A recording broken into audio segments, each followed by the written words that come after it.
नमस्कार मेरे प्यारे साथियों, बहुत बहुत स्वागत है आपका अपने द्विवेदी के इस चैनल में।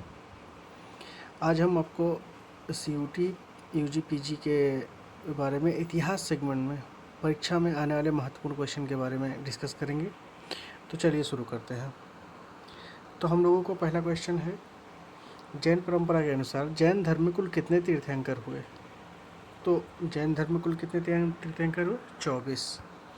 तो पहला क्वेश्चन मेरा होता है, जैन धर्म में कुल तीर्थंकर 24। महात्मा बुद्ध द्वारा दिए गए प्रथम उपदेश को क्या कहा गया है? महात्मा बुद्ध के द्वारा दिए गए प्रथम उपदेश को क्या कहा गया है? धर्मचक्र प्रवर्तन।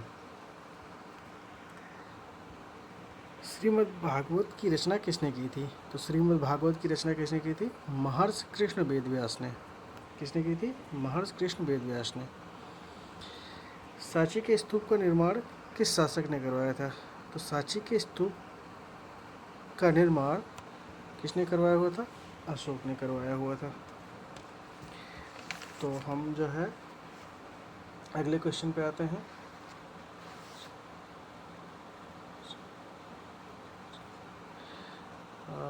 अशोक ने कलिंग पर कब आक्रमण किया? अशोक ने कलिंग पर 261 ईस्वी में आक्रमण किया। आते हैं नेक्स्ट क्वेश्चन पे। पानीपत की दूसरी लड़ाई किनके बीच हुई थी? पानीपत की दूसरी लड़ाई किनके बीच हुई थी? अकबर और हेमू के बीच। किनके बीच? अकबर और हेमू के बीच।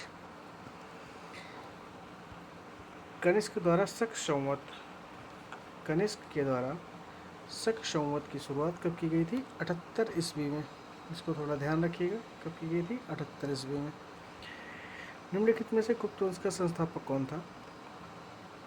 निम्नलिखित में से गुप्त वंश का संस्थापक कौन था? तो हम लोग इसके बारे में ऑप्शन है चंद्रगुप्त प्रथम, श्रीगुप्त,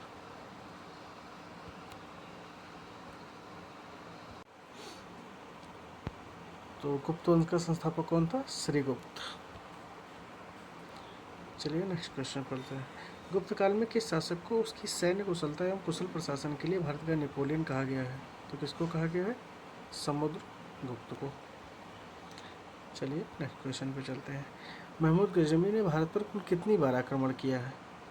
तो महमूद गजनवी ने भारत पर कुल कितनी बार आक्रमण किया है? 17 बार। मध्यकालीन दिल्ली की प्रथम महिला शासिका कौन थी? रजिया सुल्तान। कौन थी? रजिया सुल्तान।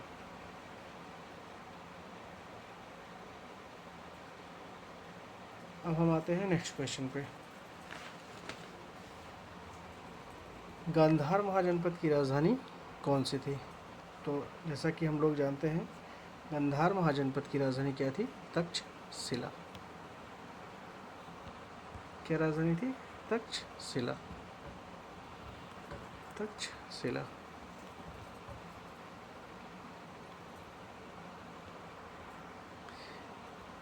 किस मुगल सम्राट ने न्याय की जंजीर लगवाई? तो न्याय की जंजीर किस मुगल सम्राट ने लगवाई थी? जहांगीर ने। अंतिम मुगल सम्राट कौन था? अंतिम मुगल सम्राट कौन था? अंतिम मुगल सम्राट बहादुर शाह जफर था। शिवाजी के राजनीतिक गुरु एवं संरक्षक कौन थे? तो पूछ रहा है कि शिवाजी के राजनीतिक गुरु और संरक्षक कौन थे? तो दादाजी कोंडदेव। कौन थे? दादाजी कोंडदेव। किस सिख गुरु की इस्लाम धर्म ग्रहण न करने के कारण औरंगजेब ने हत्या करवा दी थी? औरंगजेब ने किसकी हत्या करवा दी थी? तो तेग बहादुर की। इस्लाम धर्म न स्वीकार करने के कारण गुरु तेग बहादुर की जो है तेग बहादुर की जो है हत्या करवा दी थी। किसने? औरंगजेब ने। ठीक। तराइन की दूसरी लड़ाई पृथ्वीराज को किसने पराजित किया? तराइन की दूसरी लड़ाई में पृथ्वीराज को किसने पराजित किया? तो हम जानते हैं मोहम्मद गोरी को। चौथी बौद्ध संगीत का आयोजन कहाँ हुआ? किसने किया था? कनिष्क ने। प्राचीन काल में कलिंग एक महान शासक कौन था? प्राचीन काल में कलिंग का एक महान शासक कौन था? तो कलिंग का महान शासक कौन था? खारवेल। शिवाजी के राज्य की राजधानी कहाँ थी? शिवाजी के राज्य की राजधानी कहाँ थी? रायगढ़। तो आज हम महत्वपूर्ण 20 क्वेश्चन पर डिस्कस किए हैं। आगे का चलिए शुरू करते हैं क्वेश्चन नंबर 21 से एक बार फिर से। निम्नलिखित में से विद्या की सबसे पुरानी पीठ कौन सी है? तो विद्या की सबसे पुरानी पीठ कौन सी है? तक्षशिला।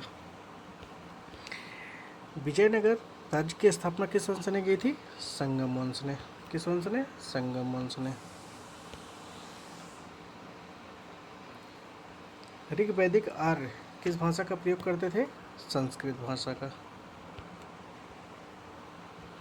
भारत में गुलाम वंश का संस्थापक कौन था? कुतुबुद्दीन ऐबक।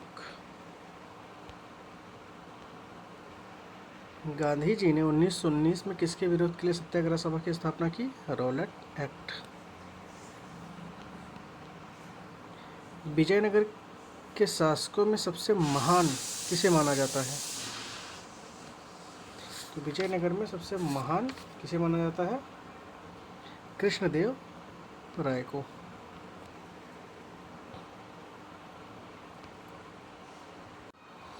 ईंटों की कृत्रिम गोदी वाला एकमात्र सिंधु स्थल कौन सा था? लोथल। कौन सा था? लोथल। लाख बख्श की उपाधि किस शासक को दी गई है? तो लाख बख्श से हम जानते हैं कुतुबुद्दीन ऐबक को।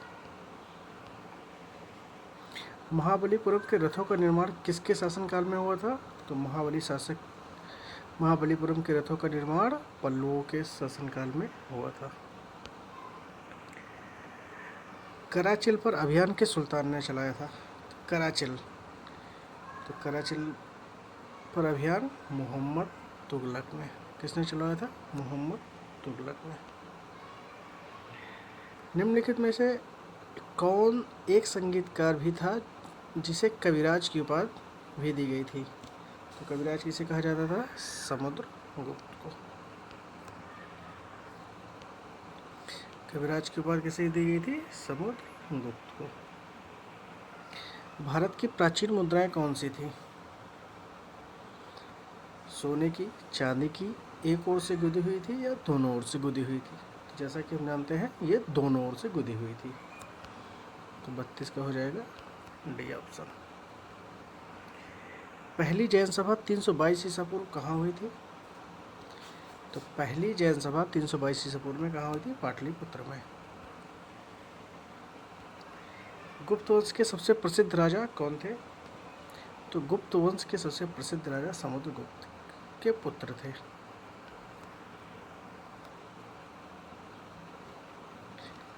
समुद्रगुप्त विक्रमादित्य कौन थे? समुद्रगुप्त विक्रमादित्य कौन थे?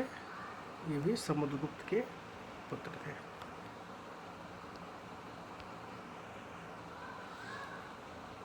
चंद्रगुप्त विक्रमादित्य कौन थे? सॉरी, क्वेश्चन थोड़ा स्ली मिस्टेक हो गया। चंद्रगुप्त विक्रमादित्य कौन थे? समुद्रगुप्त के पुत्र थे। तो आज हमने महत्वपूर्ण 15 क्वेश्चन डिस्कस किए हैं। इसी तरीके से ये श्रृंखला जारी रहेगी। धन्यवाद।